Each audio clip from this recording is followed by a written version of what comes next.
dibandingkan dengan Habil saudaranya. Karena adanya kedengkian dan kebencian dalam hatinya, ia sangat berharap Habil gagal.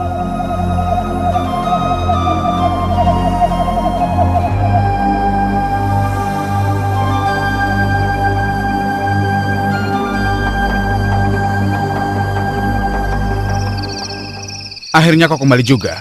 Ayah begitu mengkhawatirkanmu. Kupikir ini perburuan pertama dan terakhirku. Kalian tidak perlu khawatir. Sudah begitu lama kau di hutan, tapi kau malah kembali dengan tangan hampa. Aku hampir saja kehilangan nyawaku di sana. Aku diserang oleh rusa.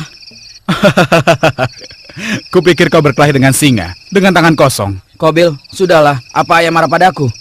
Tenanglah, dia tidak akan marah pada anak emasnya. Dia hanya akan marah jika aku yang melakukan hal seperti itu. Apa maksudmu? Kenapa ayah harus marah padamu dan tidak padaku? Memangnya kenapa? Karena kau adalah anak sayangannya, anak baik, begitu kan? Kamu tidak pernah berbuat salah. Kamu ini adalah buah hatinya. Qabil saudaraku, itu tidak benar, Qabil. Ayah mencintai kita berdua. Dia akan sedih mendengar hal itu. Aku juga mencintainya. Tapi seperti biasanya, kau akan mendapatkan apa yang kau inginkan. Kau pikir aku tidak lihat? Beda sekali ayah memperlakukanmu. Aku tidak percaya kau berkata seperti ini. Apa maksudmu membeda-bedakan? Dia memperlakukan kita benar-benar sama.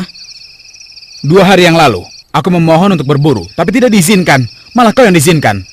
Jadi berhentilah berpura-pura, seolah kau tidak paham apa yang kukatakan. Tapi waktu itu sedang ada banjir besar. Semua persediaan makanan kita habis. Kita akan mati kelaparan jika tidak bekerja keras mengisi persediaan makanan. Itulah alasanku untuk pergi berburu. Aku hanya ingin membantu, tapi karena dia membenciku, dia tidak mengizinkanku. Itu tidak adil. Ayah mengkhawatirkanmu. Ia sayang padamu.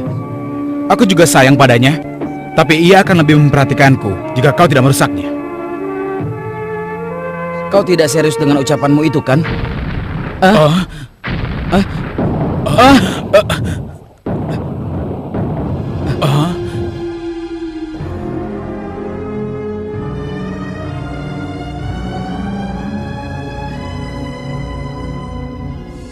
Sebaiknya kita segera pergi sebelum ayah mengkhawatirkan kita berdua.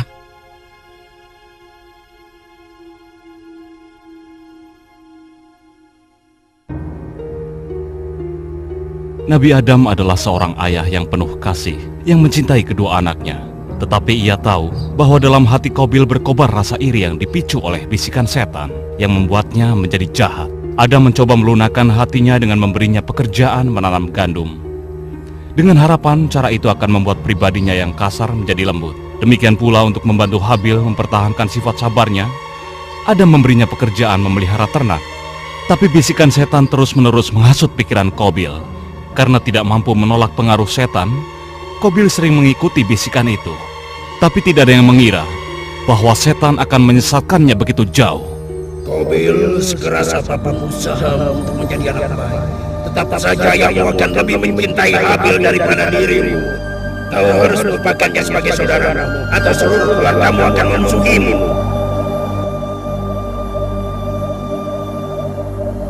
Suatu hari, Nabi Adam memanggil putra-putranya dan memberitahu mereka supaya berkurban sebagai tanda syukur kepada Allah. Ini merupakan ujian untuk melihat siapakah di antara mereka yang terbaik dalam berkurban. Kedua putranya harus meninggalkan sebagian hasil kerja keras mereka di atas bukit yang telah ditentukan. Tanpa ragu, Habil pun memilih domba terbaiknya. Dengan senang hati kuberikan semua yang kupunya kepada Allah, karena ialah yang mengkaruniakan semua yang aku punya. Sayangnya, Qabil tidak mempunyai cara berpikir yang sama. Kenapa aku harus memberikan tanaman terbaikku? Padahal, aku telah bersusah payah menanamnya. Tapi, kalau aku tidak memberikan apa-apa, ayah akan menyebutku zolim. Aku pikir, kalau aku meletakkan buah-buahan busuk, pasti tidak akan ada yang tahu.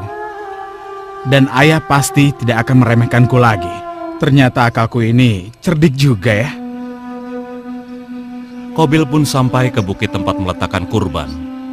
Saat itu suara hatinya mengatakan bahwa apa yang dilakukannya itu salah. Dan ia hampir saja mengurungkan maksud buruknya. Qabil tidak tahu bahwa Allah melihat segala tindakannya dan mengetahui niat jahat dalam hatinya.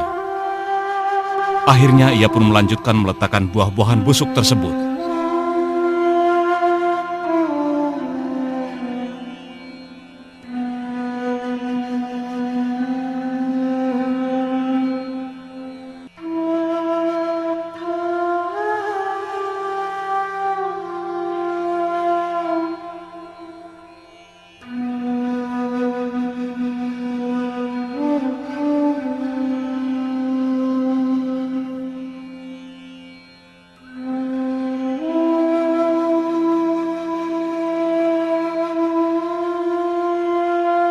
Ya Allah, terimalah kurbanku ini, maafkanlah kesalahanku, dan tunjukilah ibuku, ayahku, dan saudaraku ke jalan yang benar. Beberapa saat kemudian, Nabi Adam memberitahu anak-anaknya bahwa Allah telah menerima kurban Habil dan tidak menerima kurban Qabil. Akibatnya Qabil merasa bahwa ia telah diperlakukan tidak adil. Nabi Adam menjelaskan padanya bahwa tindakannya selalu dilihat oleh Allah yang Maha melihat dan Maha mendengar setiap gerakan yang kita lakukan. Tidak ada yang bisa kita rahasiakan darinya. Meskipun kecewa pada dirinya sendiri, perasaan bersalah Qabil segera digantikan oleh hasutan setan kepadanya. Lihat kan, Habil yang pilih lagi. Sekarang jika ada orang yang menyingkirkannya, siapa yang tahu? Kamu tahu kan bahwa kau bisa melakukannya diam-diam dan tidak akan ada yang menyalahkannya. Singkirkan dia, atau kau akan menyesal seumur hidupmu. Iya, aku akan melakukannya. Aku akan membunuh Habil.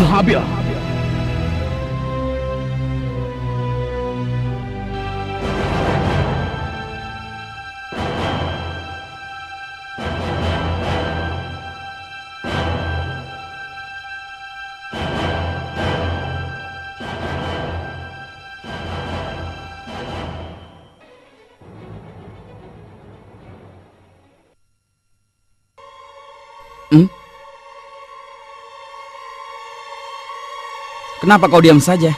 Atau kau masih kesal dengan apa yang telah terjadi? Katakan. Sekarang aku akan membunuhmu. Ah? Membunuhku? Qabil, itu tidak lucu. Jangan bercanda. Lalu kenapa kau membawa batu di tanganmu? Katakan. Seharusnya dari dulu kau sudah kusingkirkan. Apa yang kau ucapkan? Kita ini putra Nabi yang agung. Kita bersaudara. Saudaraku, apa kau sudah lupa hal itu? Kalau kita besar bersama-sama, lalu kenapa kau tega ingin membunuhku? Saudara, kau bukan saudaraku. Kau adalah musuh terbesarku. Aku sudah muak karena kau memperlakukanku seperti orang bodoh. Aku tidak mengerti. Yang bisa aku lakukan hanyalah menjadi saudara terbaik. Meskipun kau melayangkan tanganmu untuk membunuhku, aku tidak akan pernah melakukan hal yang sama padamu.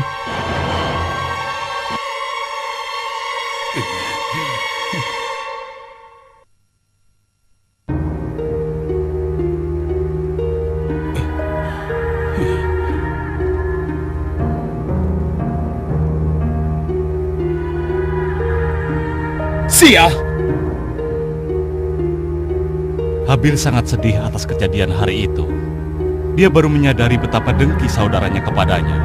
Jika ia merasa sedih atau sedang bimbang, ia suka mendaki bukit di mana ia bisa menyendiri untuk memikirkan dan menemukan kedamaian. Tapi tidak hari ini. Ketenangan dan kedamaian yang akan menghiburnya tak ditemukannya dimanapun. Hati dan pikirannya dilanda gundah. Dengan putus asa ia ingin bercerita kepada ayahnya tentang apa yang terjadi. Tapi ia tidak ingin ayahnya menjadi khawatir. Tidak, ini adalah masalah yang harus dipecahkannya sendiri.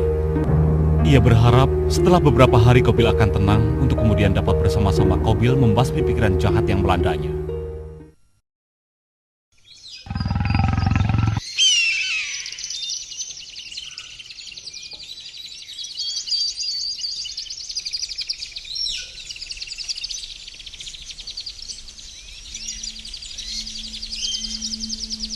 Kau mendengar sesuatu, Qabil?